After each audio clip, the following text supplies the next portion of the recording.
আসসালামু আলাইকুম রহমতুল্লাহি ওবরাকাতু।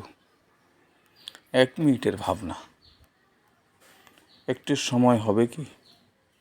আমি বিশ্বাস করি হবে। একজন আলেম আপনার চেয়ে আমলে এলমে ছোট হতে পারে, অর্থ সামাজিক মর্যাদায় খাটো হতে পারে, আপনার দৃষ্টিকোণ থেকে সে অপরাধীও হতে পারে। যাকে কাছে না টেনে দূরে ঠেলে দিলেন, কিন্তু একটু ভেবে দেখুন তো, তার চেয়ে বেশি আপন কে আছে? বাস্তবতা হচ্ছে সেই আপনার সবচেয়ে বেশি আপন। তো কোনো সন্দেহ নেই, বেশি কাছে, অধিক হিতাকাঙ্ক্ষী। কিন্তু প্রশ্ন হলো কিভাবে? বলছি শুনুন। আপনি যখন থাকবেন না, জাগতিক ক্ষণস্থায়ী জীবন হবে সাঙ্গ, নিঃসঙ্গ একা পড়ে রবেন বাড়ির পাশে বাঁশবাগানে, অথবা শুনশান কোনো গুরুস্থানে, বিদায়ীদের শাড়িতে, লাশেদের বাড়িতে। যখন আপনার শূন্যতা গুমড়ে গুমড়ে কেঁদে মরবে, আপনার পথ পানে চেয়ে থাকা চোখগুলো অশ্রুপাত করবে।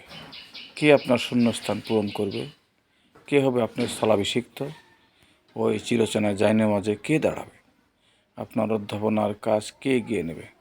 আপনার নাহিয়ানিল মুনকার আমরি বিল মারুফ কে করবে? আপনার ফতোয়ার কাজ কে করবে? আপনার আন্দোলন কে চালিয়ে যাবে? আপনার অবর্তমানে সেই হতে পারে আপনার মিশন পুরা করার জন্য উপযুক্ত ব্যক্তি। যত সুসম্পর্কে থাক না কেন, কেউ করবে না, এগিয়ে আসবে না। করলে এই আলেম ওলামারাই করবে। আর তাকে ক্ষুদ্র হয়ে এড়িয়ে চলেন, উটকো ঝামেলা ভাবেন, হ্যাঁ এরাই। অতএব সেই আপনার বেশি আপন। যদি আপনি মুখলিস হয়ে থাকেন, আপনার মিশন যদি দিনই হয়ে থাকে, আপনার কলিজার টুকরো হৃদয়ের বুটা বহু থাকলেও তারা ইসলামের জন্য এগিয়ে আসবে না। আসলে সেই আলেম ওলামারাই আসবে। আপনি যাকে তুচ্ছ জ্ঞান করে দূরে থাকেন অথবা দূরে সরিয়ে রাখেন। শুনুন, পার্থিব স্বার্থ নয়, দিনের জন্য ভালোবাসুন। অনুজদের, ছোটদের কাছে টানুন, ভবিষ্যৎ প্রাণবহিত করুন, মনোজার করে ভালোবাসুন আল্লাহর জন্য। নিজেকে কামেল মুমিন পরিচয় দিন। নবী করিম সাল্লাল্লাহু আলাইহি ওয়াসাল্লাম বলেন, যে ব্যক্তি বন্ধুত্ব, শত্রুতা, দান করা না করা সব আল্লাহর জন্য করে, তার ঈমান পরিপূর্ণ। মান আহাব্বা লিল্লাহ ওয়া আবগাদা লিল্লাহ ওয়া আতা লিল্লাহ ওয়া মানা লিল্লাহ ফাকাদ ইসতাকমাল ঈমান। আল্লাহ সুবহানাহু ওয়া তাআলা আমাকে এবং সকলকে বোঝার তৌফিক নসিব করুন।